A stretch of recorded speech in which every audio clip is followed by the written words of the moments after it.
शिवरात्रि का व्रत रखती हैं, तो इसमें आपने देखा होगा हमारी माताएं बहनें पीपल के पेड़ की पूजा करती हैं। दोस्तों, आपको ये तो झांत ही होगा कि पीपल के पेड़ में भगवान विष्णु का वास होता है, यानी कि धन के राजा भगवान विष्णु का वास होता है। जी हां दोस्तों, आपको मैं बता दूं कि मां लक्ष्मी धन का वितरण और रखवाली रखते हैं, पर किसको कितना धन देना है यह विष्णु भगवान ही तय करते हैं कि किसके भाग्य में कितने धन देना है। तो आपको जो पीपल का वृक्ष होता है, न्यू ईयर के दिन या फिर आप कह सकती है कि 1 जनवरी के दिन इस वृक्ष को छूने मात्र से आपकी गरीबी दूर हो सकती है दोस्तों, क्योंकि आप यह तो जानते ही हैं कि भगवान विष्णु का इसमें वास होता है, मां लक्ष्मी की इसमें असीम कृपा होती है। तो दोस्तों, आप यह समझ सकते हैं कि जब आप विष्णु भगवान के प्रिय हो सकते हैं तो मां लक्ष्मी आप पर कृपा क्यों नहीं करेंगे और आपको धन प्रदान क्यों नहीं करेंगे। तो दोस्तों, मैं आपको बता दूं कि आपको धन जरूर मिलेगा, और मान लें महालक्ष्मी की कृपा भी आपको असीम रूप से मिलेगी, तो पीपल के पेड़ के नीचे 1 जनवरी के दिन आपको एक उपाय भी करना है।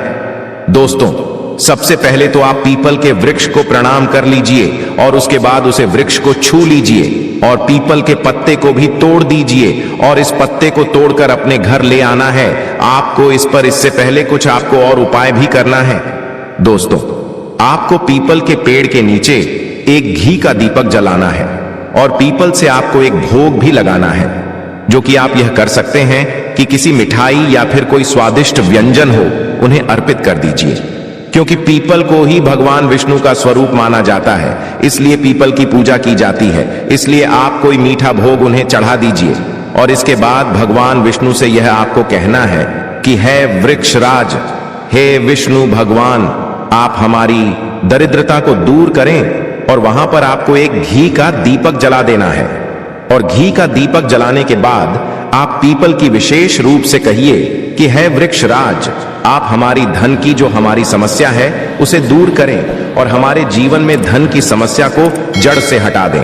तो दोस्तों, आपको इतना करने के बाद पीपल के वृक्ष से अपने घर आ जाना है, पर वहां से एक पीपल का पत्ता भी आपके साथ में लेकर आना है और उसे पीपल के पत्ते को आपको अपने घर के मंदिर में रख देना है। जहां पर मां लक्ष्मी की तस्वीर हो वहां पर उसे पीपल के पत्ते को आपको रख देना है और बस इसके बाद आपको अपने घर के मंदिर में प्रणाम कर लेना है और उसे पीपल को वहीं पर पीपल के पत्ते को मतलब वहीं पर रख देना है। और अगले दिन सुबह उठकर आपको नहा धोकर स्नान कर कर उसे पीपल के पत्ते को उठा लेना है और किसी बहती हुई गंगा नदी में, उसे तालाब में, या फिर आप जहां कहीं आपकी कोई शुद्ध पानी बह रहा हो वहां उसे विसर्जित कर दीजिए। फिर देखिए आप पर कैसे मां लक्ष्मी की कृपा होती है और आप धनवान बन जाएगी। इस वीडियो में जानते हैं कौन सी ऐसी सामग्री है जो हमें 1 जनवरी के दिन घर में खरीद करके लाना चाहिए, जिससे हमारी आध्यात्मिक उन्नति हो, हमारे घर में तेजी से धन दौलत की प्राप्ति हो, हमारे घर में तेजी से सुख शांति का वास बना रहे। यदि पूरे वर्ष अगर आप चाहते हैं कि आपके घर में धन दौलत का, मां लक्ष्मी का वास बना रहे, धन दौलत की आपके घर में तेजी से बढ़ोतरी हो, आपके घर में सुख शांति का वास बना रहे, तो आप हमारी वीडियो में बताई जा रही 5 से 7 सामग्री में से कोई भी एक सामग्री आप अपने घर में खरीद कर जरूर लाना। और हां, मैं सभी दर्शकों से प्रार्थना करना चाहूंगा कि इस वीडियो को आगे बीच में छोड़ करके मत जाना, क्योंकि अधूरा ज्ञान हमेशा खतरनाक साबित होता है। लोग आते ही बीच में वीडियो को छोड़ करके जाते हैं, तो इससे आपका ही नुकसान होता है। हम जो जानकारी बताते हैं वह जानकारी बिल्कुल ही आपको आगे चल करके काफी लाभ प्रदान करती है। आप सभी दर्शकों को सही दिशा दिखाने हमारा कर्तव्य बनता है। तो प्रथम सामग्री कौन सी खरीद करके लाना है? घर में तोते का चित्र, तोता का चित्र क्यों खरीद कर लाना चाहिए, इसके पीछे भी एक कारण बताना चाहूंगा।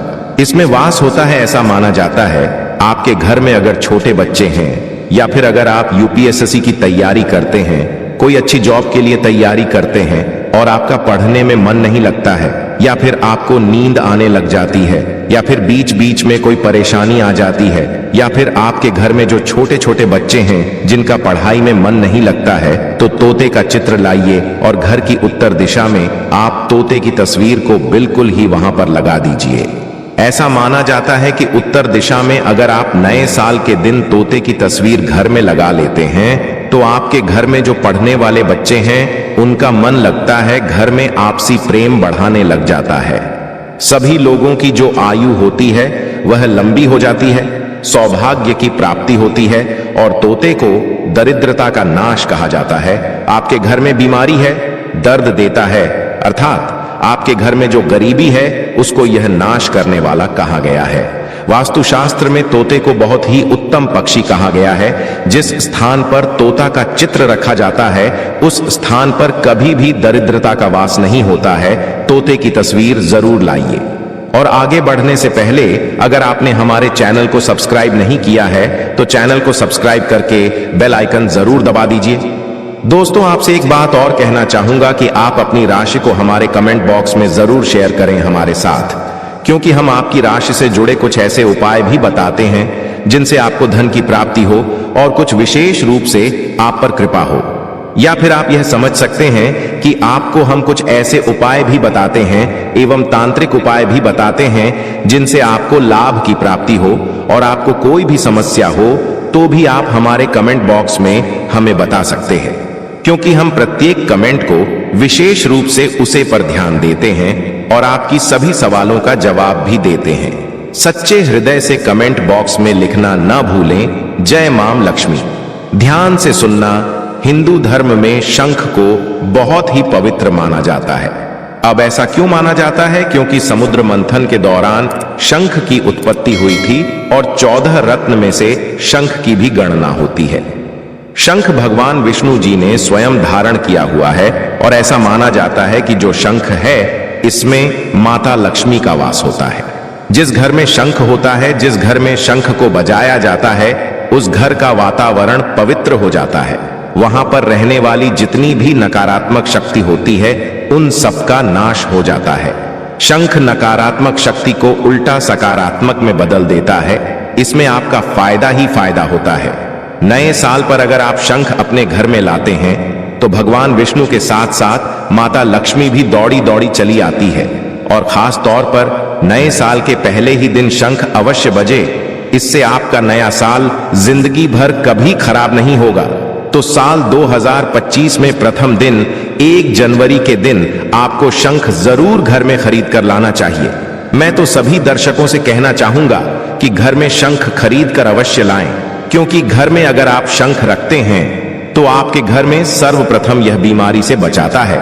अगर जो छोटे बच्चे चिड़चिड़ापन उनके शरीर में आ गया है तो उसे बचाने का काम करता है।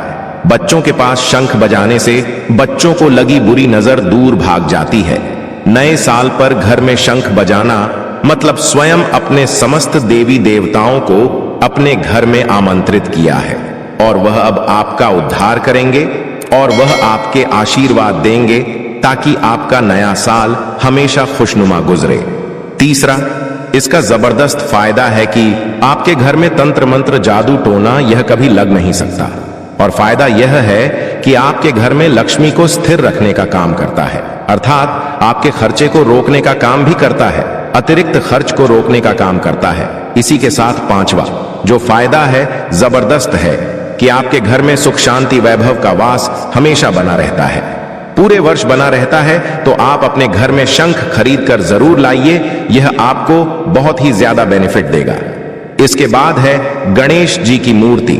नए साल पर घर में सुख समृद्धि बनाए रखने के लिए गणेश जी की प्रतिमा खरीद कर जरूर लाना चाहिए, घर में स्थापित करना चाहिए, क्योंकि भगवान गणेश जी को सर्वप्रथम तो इन्हें सर्वप्रथम बताना चाहूंगा, यह हमारे लिए हमारे आराध्य हैं। ऐसा माना जाता है कि घर में नए वर्ष के दिन गणेश जी की मूर्ति खरीद कर लाई जाती है तो उसे घर में सुख समृद्धि का वास हमेशा बना रहता है। भगवान गणेश बहुत प्रसन्न होते हैं और वह आपकी झोली हमेशा खुशियों से भर देते हैं। जो व्यक्ति सबसे पहले भगवान गणेश का स्मरण करने के बाद ही पूजा पाठ करता है तो वह कभी दुखी नहीं रहता, उसकी झोली चारों दिशाओं से भरी रहती है। ऐसे में आपका नया साल शुभ और मंगलमय गुजरेगा दोस्तों।